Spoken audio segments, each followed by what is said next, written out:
Selamat sore Bapak. Sore. Saya Wira dari 12 AK2 SMK Budi. Pada kesempatan kali ini saya mau mewawancara seorang wirasawan. Ya. Menurut beberapa sumber yang saya temukan, Bapak seorang wirausahawan. Iya, betul. Kalau saya boleh tahu, Bapak bergerak di bidang apa?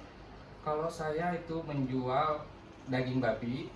Nah, jadi saya berjualan di pasar dan hanya untuk khusus menjual daging mentah aja. Oh, daging mentah. Ya, seperti itu. Kalau letak pasarnya, Pak? Kalau untuk letak pasar, saya jualan di daerah Cengkareng, tepatnya di perumahan Palem Lestari ya. Itu pasar Palem Lama, dan di situ lumayan banyak juga sih pedagangnya seperti itu. Banyak ya, Pak? Iya. Untuk buka cabang ada tidak? Kalau untuk buka cabang, karena dengan keadaan pandemi seperti ini, saya belum bisa atau belum berani untuk buka cabang karena perekonomian pun belum stabil seperti ini, dan untuk harga daging pun masih turun naik dan bisa berimbas dengan kelakuannya kayak gitu. Jadi masih belum berani buka cabang. Iya. Nah, Untuk kalau kayak gitu Pak, lanjut pertanyaan berikutnya, Ya. kapan usaha Bapak ini dibuat? usaha ini saya udah merintis dari 7 tahun yang lalu, tepatnya dari tahun 2015 ya. 2015 itu udah merintis. Dari pertama jualan, dari yang berjualan sedikit sampai saat ini ya masih tetap ada perkembangan gitu kan, tapi nggak terlalu signifikan karena pandemi kemarin itu, seperti itu. Kalau untuk, kan biasanya kalau pasar tuh pasti ada uang sewanya ya. Iya, betul. Untuk uang sewa sebulan tuh perkiraan berapa tuh Pak? Kalau dari awal saya berdagang itu uang sewa dari per bulannya 500.000, terus setiap tahun naik terus sampai sekarang untuk per bulannya 850.000 Per bulan? per bulan. Itu nggak per tahun ya, Nggak per itu tahun, per itu bulan per ya. bulan. Kalau untuk alasan nih Pak, alasan kenapa milih di situ tuh kenapa? Oh, pertama gini, karena yang tadi saya bilang, saya itu kan berjualan daging babi, ya kan, dan saya harus bisa lihat pangsa pasar atau situasi yang benar-benar tepat saya jualan. Karena untuk daging babi kayak gini, pangsa pasar yang harus kita kena itu kan yang non muslim. Iya. Ya, dan mereka pun harus penggemar daging babi. Dan kebetulan saya waktu itu cek lokasi sama teman seperti apa, dan kita lihat situasinya dan pangsa pasarnya kayak menurut saya lumayan bagus. Dan akhirnya saya memutuskan ya berjualan di situ. Kayak gitu awalnya. Nah, untuk itu kenapa Bapak memilih jualan daging babi ini? Oh gitu ya. Kalau untuk daging babi, pertama awalnya saya ikutan teman juga, saudara, dan saya lihat mereka banyak berkembang dengan jualan daging babi ini. Awalnya coba-coba dengan merintis dari kecil gitu kan, dan akhirnya saya rasa dengan mendapatkan keuntungan yang lumayan dan peminatnya itu banyak gitu loh. Akhirnya ya udah diputuskan jualan daging seperti itu. Untuk kan banyak sahabat-sahabat di luar sana nih yang mau buka modal untuk usaha, Iya. seperti babi begini. Untuk kira-kira modalnya berapa gitu Pak? Kalau dari pertama saya awal jualan itu kan babi masih agak murah, nggak kayak sekarang gitu kan. Iya. Itu awal modal pertama itu untuk 1 ekor itu sekitar 1,5 juta. Itu 1 ekor babi. 1 ekor. Ya, 1 ekor babi itu 1,5 juta. Itu awal dari pertama saya merintis. Dan untuk sekarangnya dengan pertama pandemi juga, dengan ketidakstabilan dari harga dagingnya, kadang naik kadang turun gitu kan, nggak stabil. Akhirnya dengan sekarang jumlah harganya itu meningkat 2 kali lipat gitu loh, seperti itu. Jadi segituan ya Pak ya? Iya. Kalau untuk dagang daging kayak gini nih butuh karyawan nggak sih Pak?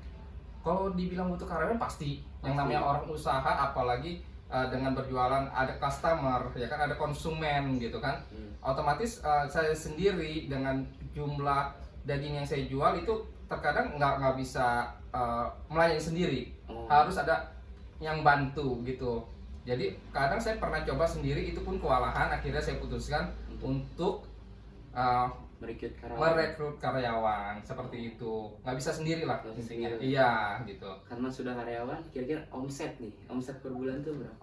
Omset per bulan untuk saat ini aja deh ya, nggak usah yang kemarin-kemarin. Untuk omset kotornya per bulan apa per apa nih? Per bulan? Per bulan boleh. Per bulan. Kalau untuk per bulan omset kotornya sekitar 20 jutaan. 20 juta. Itu omset pribadi. Pribadi. Ya, untuk omset bersihnya sekitar ya 15-an lah. 15. 15 jutaan.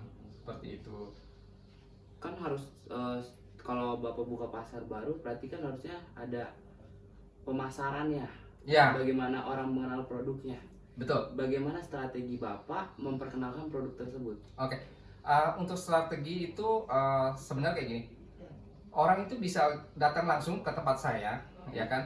Mereka bisa melihat langsung barang yang saya jual seperti apa, kualitasnya seperti apa gitu kan. Dan apa yang mereka butuhkan, bagian-bagian dari daging babi kan beda-beda. Iya. Ada ya mungkin spesifiknya saya sebutin bisa dari daging samcian, ada daging paha, ada daging kapsin, daging karbonat, itu banyak banget.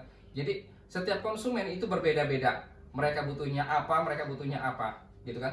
Jadi untuk pemasaran awalnya saya pakai WA dulu, dan mereka pun harus bisa lihat secara langsung. Saya nggak mau istilahnya orang beli kucing dalam karung gitu. Betul. Jadi mereka itu harus bisa melihat secara langsung kualitas daging kita seperti apa gitu kan. Entar kuantitasnya seperti apa, mereka harus bisa melihat langsung.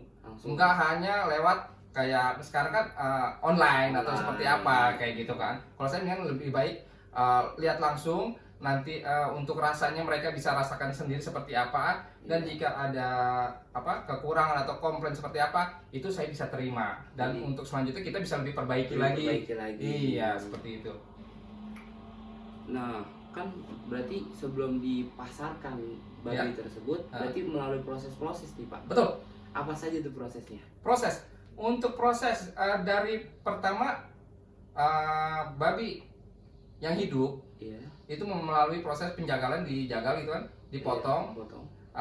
Dan prosesnya itu sebenarnya agak sedikit kurang bagus sih kalau kita ceritain di sini. Intinya saya berjualan dengan daging yang sudah terpotong dua. Sudah dibelah, dan saya nggak mau cerita untuk untuk gimana cara pembunuhannya seperti apa, kayak nggak etis seperti itu. Jadi intinya saya berjualan di tempat saya sudah didatangkan daging seperti itu. Intinya tinggal saya jual daging aja. Untuk prosesnya maaf saya nggak mau cerita, jadi karena ini terlalu gimana, takutnya nggak enak aja. Takut ada yang tersinggung. Seperti itu, takut terlalu sadis atau terlalu kejam kayak gitu kan. Intinya saya berjualan di sana, dagingnya sudah diantar ke meja saya, dan saya tinggal jual aja eceran. Seperti itu aja. Jadi belah-belah gitu ya Pak? Iya betul, seperti itu. Tadi kan Bapak bilang banyak persaingan. Betul. Nah, bagaimana cara Bapak mengatasi persaingan tersebut? Oke, kalau untuk persaingan sebenarnya kayak saya pribadi, saya mengutamakan kualitas dan kuantitas. Jadi saya pertama saya memberikan rasa nyaman dulu kepada konsumen. Kita berikan yang terbaik, daging yang terbaik buat mereka, gitu kan? Dan harga yang terbaik juga, dan yang utama timbangan itu kita harus jujur, udah intinya gitu aja. Intinya kejujuran aja. Kita untuk ke konsumen kita jujur aja apa adanya. Nah, kan berarti setiap hari pasti ada aja yang beli Pak. Pasti kan? Ya. Untuk memenuhi nih pemasaran di pasar, memenuhi pangsa pasar. Ya. Berapa ekor babi yang Bapak keluarkan satu hari? Satu hari, karena untuk pasar saya kebetulan ada di situ ada beberapa penjual juga, bukan saya pribadi aja. Dan untuk sekarang karena kemarin pandemi lumayan lama juga dan mempengaruhi ekonomi kita juga gitu kan. Sekarang untuk penjualan paling saya 1 ekor ataupun 1 ekor lebih lah gitu. Jadi intinya 1 ekor ke atas. 1 ekor ke atas. Iya, seperti itu. Nah, untuk pertanyaan terakhir nih Pak. Oke. Seperti apa suka dan duka Bapak berjualan daging babi gitu? Suka dukanya, pertama kalau sukanya itu kadang gimana ya, kita berjualan mendapatkan untung itu pasti suka. Pasti suka. Dan kita melayani konsumen dengan senyum, dan mereka pun menerima dengan respon yang baik. itu pasti suka kita. Iya. Ya. Dukanya kadang harga babi nggak stabil, kadang naik, kadang turun, dan itu pun berimbas dengan harga jual kita gitu kan. Dan konsumen kadang ada yang ngerti, ada yang enggak. Mereka bilang naikin sendiri gitu kan, seperti itu. Ada yang terima, ada yang enggak. Jadi kadang dukanya gitu. Kalau misalnya kita hujan kayak sekarang musim hujan gitu kan ya, dagangan masih banyak. Tapi saya punya cara gitu kan untuk mengatasi itu. Jadi kalau seandainya udah tinggal sisa atau seperti apa, tinggal over ke restoran. Per restoran. Iya, jadi setiap hari kita produk kita fresh terus. Seperti itu. Seperti itu aja. Iya, kayak gitu aja. Jadi mungkin itu saja pertanyaannya Bapak ya. Oke, ya. Selamat sore dan terima kasih Bapak. Ya, oke, terima kasih sama-sama. Ya.